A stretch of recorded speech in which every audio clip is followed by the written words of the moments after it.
بروقت انتخابات کے لیے تحریک انصاف اور پیپلز پارٹی ایک پیج پر آ گئی۔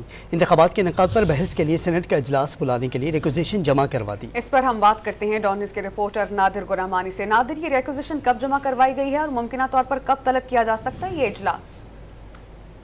دیکھیں، پیپلز پارٹی، پی ٹی آئی اور جماعت اسلامی کی جانب سے سینٹ سیکریٹریٹ میں ریکوزیشن جمع کرائی گئی ہے کہ سینٹ کا اجلاس فوری طور پر بلایا جائے اور سینٹ کا اجلاس بلا کر جو انتخابات کے سے متعلق جو ایشوز ہیں ان کو ڈسکس کیا جائے۔ اور ریکوزیشن میں یہ بھی مطالبہ کیا گیا ہے تینوں جماعتوں کی جانب سے کہ انتخابات آئین کے مطابق بروقت ہونے چاہیے۔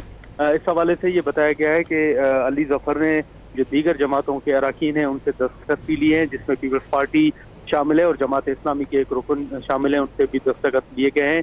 اور ذرائع نے اس بات کی تصدیق کی ہے کہ تقریباً 35 اراکین کے دستخط کے ساتھ یہ ریکوزیشن سینٹ میں جمع کرائی گئی ہے۔ نادر، بہت شکریہ آپ کا۔